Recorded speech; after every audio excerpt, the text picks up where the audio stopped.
बिस्मिल्लाहिर्रहमानिर्रहीम। आपको हम एक बार फिर अपने YouTube channel learning for knowledge में खुशामदीद कहते हैं।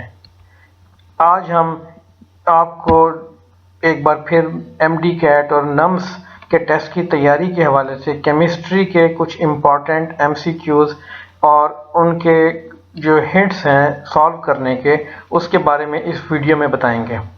आज हम फोकस करेंगे गैसियस स्टेट पे, और ये टॉपिक जो है गैसियस स्टेट का ये कवर करेगा गैस लॉज, आइडियल गैसेस और काइनेटिक थ्योरी ऑफ गैसेस को। इसमें सबसे अहम बात यह है कि अब चूंकि नया सिलेबस आ चुका है और एग्ज़ाम की जो मुतवक्के तारीख़ है वो नवंबर के मिड में मुतवक्के है, तो अब यकीनन आप लोग मुकम्मल तौर पे रिवीजन कर रहे होंगे। तो इस वीडियो को बनाने का मकसद आपको क्विक रिवीजन में हेल्प करना है और मज़ीद कॉन्सेप्ट्स जो हैं इन थ्योरीज के अंदर, इन सब्जेक्ट्स के अंदर जो इन्वॉल्व हैं, उनको हमने आपके सामने कवर करना है।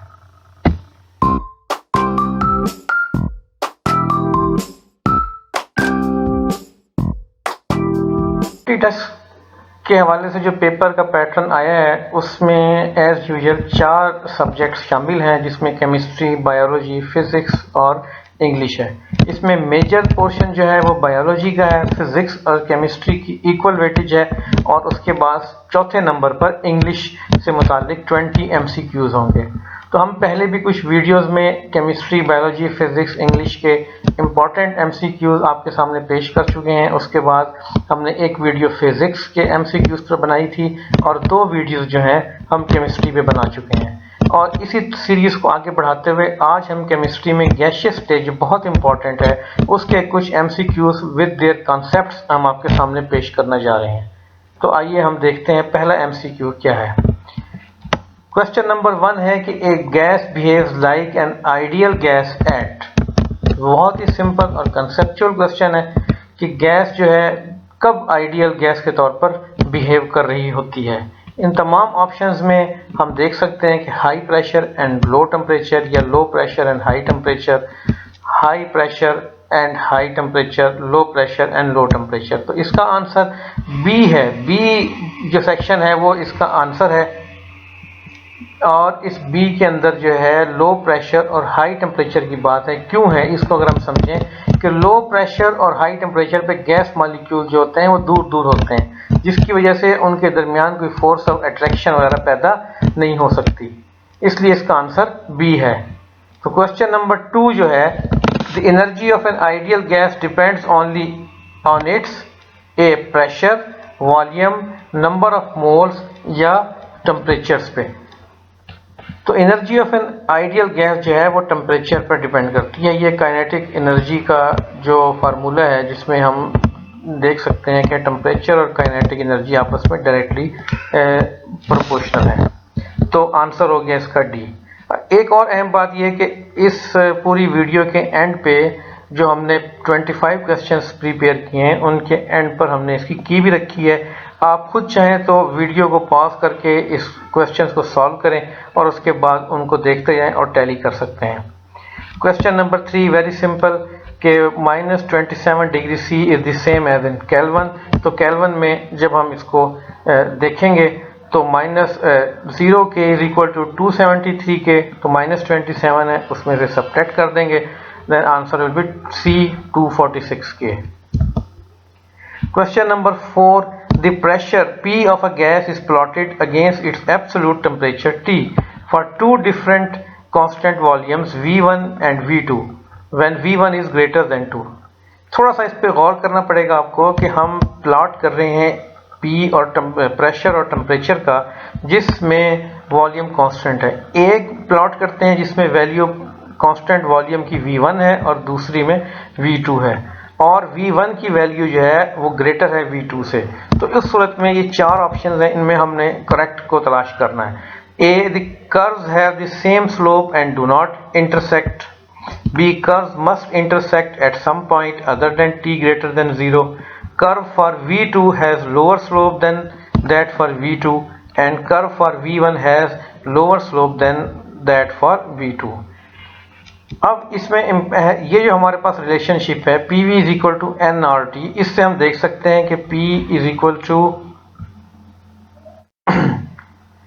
या P इज इक्वल टू क्या बन सकता है इसके अंदर 1/V nRT।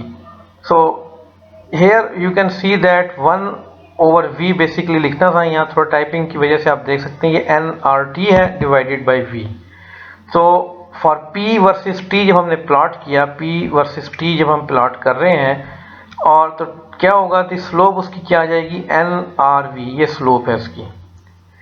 So this equation is in the form of y is equal to mx, यानी कि स्ट्रेट लाइन इक्वेशन है विद इंटरसेप्ट जो है इसका ओरिजिन से गुजर रहा है 0 से, तो इसकी स्लोप क्या आ गई, बेसिकली n भी कांस्टेंट हो गया, अगर r भी कांस्टेंट है तो v जो है इसकी स्लोप है इन्वर्सली प्रोपोर्शनल हो गई, जिसकी वजह से हम ये कह सकते हैं कि अगर v की वैल्यू बड़ी होगी तो स्लोप जो है वो क्या होगी, कम होगी, और अगर v की वैल्यू स्मॉल होगी तो स्लोप बिगर होगा। तो इसमें से हम ये देख सकते हैं कि कर्व फॉर v2 जो कि स्मॉल अमाउंट है has a lower slope than that for v1, या curve for v1 has a lower, तो v1 की जो स्लोप है वो क्या होगी, कम होगी, क्योंकि v1 जो है ग्रेटर देन v2 है। तो हमेशा जब भी डिनोमिनेटर में बिगर वैल्यू आती है तो उसका आंसर स्मॉल आता है। तो इसलिए कर्व जो प्लॉट किया जा रहा होगा P वर्सेस T, उसमें जो v1 पर उसकी स्लोप जो है वो क्या होगी, लोअर होगी एज कंपेयर टू v2। तो question number 5, the volume occupied by 1.5 gram of carbon dioxide at STP is approximately equal to, इसका हमने हिंट दे दिया कि 1 mole of gas occupied volume 22.5 litre and 11.5 gram of CO2 has mole. इस expression से निकालेंगे तो 0.26 मोल आ जाएगा और उसके बाद उसको मल्टीप्लाई करेंगे तो हमारे पास आंसर आ जाएगा A।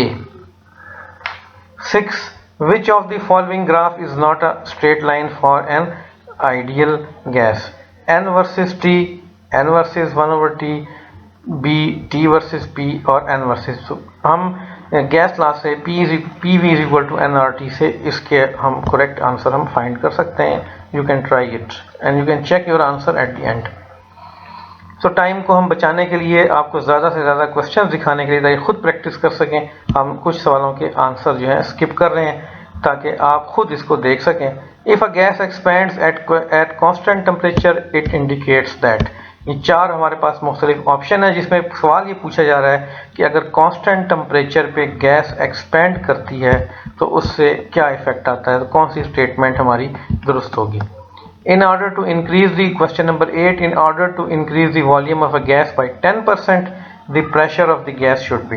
इंतहाई सिंपल क्वेश्चन है कि अगर गैस का जो वॉल्यूम है वो 10% हम इंक्रीज कर देते हैं तो उसके नतीजे में the pressure of the gas should be, तो जाहिर है ये आपस में इन्वर्सली प्रोपोर्शनल है, तो उसके नतीजे में गैस का जो प्रेशर है वो क्या हो जाएगा, डिक्रीज। जब वॉल्यूम बढ़ेगा तो प्रेशर कम होगा, बिकॉज प्रेशर और वॉल्यूम आपस में इन्वर्सली प्रोपोर्शनल है।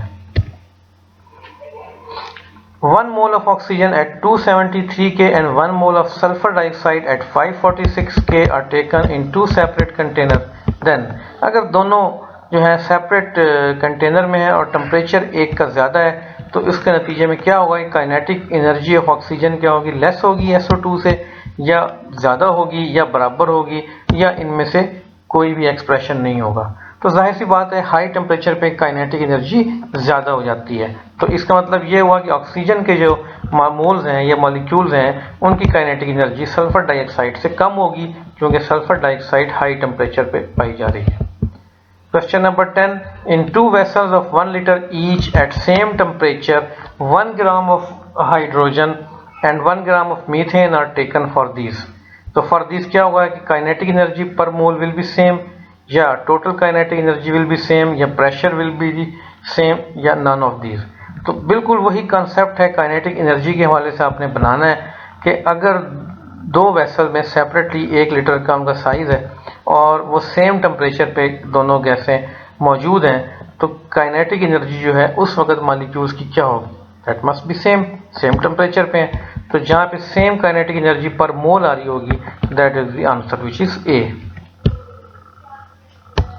Question number 11, what is the unit of universal gas constant? Very important question, और ये आ जाता है मुख्तलिफ यूनिट्स के जरिए हमने फॉर्म में लिखे हैं। आप इसको इजीली अपना PV = nRT की एक्सप्रेशन से, ये ATM से मुराद एटमॉस्फेरिक प्रेशर है, एटमॉस्फेयर, मोल, के, लीटर, और ये आप फाइंड आउट कर सकते हैं। Right answer will be C। A group of chemistry students were assigned to conduct a gas experiment। ये क्वेश्चन में सिर्फ और सिर्फ इसकी वजाहत की जा रही है, अभी पहले लाइन में कोई डाटा नहीं है। The vessel that contained the gases had a small hole in it। तो अगर वेसल में एक स्मॉल होल हो जाता है तो फिर क्या होगा? The gas used in experiments were SO2 and O2। ये अब बाद में बताया जा रहा है कि SO2 और O2 दो गैसें हैं और एक कंटेनर में है, तो क्या होगा कि उसके बाद अगर वो में होल हो जाए कंटेनर में और वो वहां से लीक करें तो क्या होगा? What is the rate of leakage of SO2 to SO to oxygen through the hole? तो हमने रेट बताना है SO2 की एफ्यूजन का और ऑक्सीजन का। कैसे हम फाइंड कर सकते हैं? ये हमारे पास रिलेशनशिप है कि रेट ऑफ किस एनी गैस जो होती है वो इनवर्सली प्रोपोर्शनल होती है उसके स्क्वायर रूट के, मॉलिक्यूलर वेट के स्क्वायर रूट के। तो इससे हम ये एक्सप्रेशन इन दोनों की रेशो निकाल सकते हैं, और ये हिंट दे दिया है सवाल में, आप इसको फाइंड आउट कर सकते हैं। क्वेश्चन नंबर 12 का आंसर एनीवे ए है 0.7। So air contains 23% oxygen and 77% nitrogen by weight. The percentage of O2 by volume is, क्या करेंगे हम कि इसको जो है ना बाई वॉल्यूम में कन्वर्ट कर लेंगे और उसके बाद इसको टोटल से डिवाइड कर लेंगे, यानी कि ऑक्सीजन और नाइट्रोजन को उनके मॉलिक्यूल एटॉमिक वेट से डिवाइड करते हुए, मॉलिक्यूलर वेट से डिवाइड करते हुए एडअप करेंगे। तो ऊपर न्यूमरेटर में ऑक्सीजन का आ जाएगा और डिनोमिनेटर में ऑक्सीजन प्लस नाइट्रोजन का, और उससे आंसर इसका आ जाएगा 20.7 which is C। 14 equal volume of gases will contain the same number of molecule at the same temperature and pressure. This prediction is directly based on very simple Avogadro's law। ये बता रहा है हमें इस चीज के बारे में। The force of attraction and repulsion in the gas molecule is, क्या वो प्रेजेंट होती है? नो, एब्सेंट होती हैं, इसलिए इसका answer B। Helium atom is 2 times heavier than hydrogen molecules at 298 K। The average kinetic energy of helium, ये हमने फाइंड करनी है, क्या ये सेम होगी, 2 टाइम्स होगी या 4 टाइम्स होगी या half of the hydrogen molecule होगी? तो सेम होगी, बिकॉज क्योंकि सेम टेम्परेचर है और काइनेटिक एनर्जी डिपेंड करती है टेम्परेचर पे। ये एक्सप्रेशन है, kinetic energy is equal to 3/2 K constant और T टेम्परेचर। तो kinetic energy basically directly proportional है टेम्परेचर के। 17 according to kinetic theory of gases the energy per mole of gas is equal to, वही पिछला यानी कि question है, और उसके लिहाज से आप kinetic energy of the gas जो है निकाल सकते हैं according to the kinetic theory of gas से आप इजीली फाइंड कर सकते हैं। Question number 17। सो 1.5 RT ये होता है, या KT भी कहते हैं इसको। The translational kinetic energy of N ideal gas depends only it's, किस पे डिपेंड करती है? टेम्परेचर पे। ये पिछले सारे सवाल डिफरेंट अंदाज में एक ही चीज़ को बार बार हम पेश कर रहे हैं। नेक्स्ट क्वेश्चन भी इससे मुताल्लिक ही है। Which of the following statement is correct for absolute zero? Kinetic energy of gas decreases but does not zero. Kinetic energy of gas become zero. ये डिफरेंट ऑप्शंस हैं, तो इसमें इसका आंसर आपके सामने है कि काइनेटिक एनर्जी जो है एट एब्सोल्यूट जीरो पे वो जीरो हो जाती है, क्योंकि मॉलिक्यूलर मोशन भी जीरो हो चुकी होती है। 20 real gases approach ideal gas behaviour eight, again ये क्वेश्चन पहले से रिपीट हो रहा है, आप इसको देख सकते हैं, low temperature and low pressure. ये पहला क्वेश्चन था, दोबारा रिपीट हो गया। Question 21 which of the following quantities is the same for all ideal gases at the same temperature? तो आप देख सकते हैं इसमें कि नंबर ऑफ मॉलिक्यूल जो होते हैं इन 1 मोल जो होते हैं वो हमेशा आइडियल गैसेस के सेम टेम्परेचर पे सेम होंगे। ए आंसर है। Which of the following gas has highest rate of diffusion? Of course जो लाइटर गैस होगी वो ज्यादा रेट रखेगी, और इस केस में सबसे लाइटर गैस है ammonia. Gases deviate from ideal gas behaviour because their molecule, possess negligible volume, polyatomic, have a force of attraction और not attracted to one another। जाहिर आइडियल बिहेवियर की जरूरी है कि उनके बीच कोई फोर्स ऑफ अट्रैक्शन ना हो। तो इसका 23 का आंसर आपके पास आ जाएगा, यानी कि गैसेस जो डेविएट कर रही हैं आइडियल बिहेवियर से वो किस वजह से कि उनके बीच कुछ ना कुछ फोर्स ऑफ अट्रैक्शन आ जाती है, जिसकी वजह से वो नॉन आइडियल बिहेवियर शो करते हैं। So answer is C. So with 24, with increase in pressure on gas, the mean free path, जब pressure increase करता है molecules करीब आ जाते हैं, so उसका मतलब है उनका mean free path decrease हो जाएगा। In a closed vessel of 10 liter, 2 gram of hydrogen is heated from 300 to 600 K. Which statement is not correct? जब क्या होगा, टेम्परेचर बढ़ता है तो प्रेशर भी इंक्रीज करता है, ये स्टेटमेंट करेक्ट है। कोलिजन भी बढ़ जाती है और energy of gaseous molecule increase करती है क्योंकि टेम्परेचर बढ़ा है, काइनेटिक एनर्जी इंक्रीज कर गई और number of gas molecules increase. Molecule तो इंक्रीज कर नहीं सकते, वो उतने के उतने ही रहते हैं। सो ये स्टेटमेंट डी जो है नॉट करेक्ट। सो ये कुछ क्वेश्चन मैंने इकट्ठे किए थे ताकि आप लोगों को सामने पेश किए जा सकें और आप मज़ीद अपनी तैयारी को मजबूत कर सकें। आपकी अच्छी तैयारी के लिए हम दुआगो हैं और मज़ीद हमारी वीडियोस को आप देखें और जो पहले वीडियोस हम बना चुके हैं यकीनन वो भी आपके लिए फ़ायदेमंद होंगी। तो ये की है जो आखिर में मैंने कंपाइल करके आपके सामने रखी। You can do your self and make more practice and make more conceptual thinking about the questions. Thank you very much for watching this video, and if you like then please do not forget to like and comment on this video.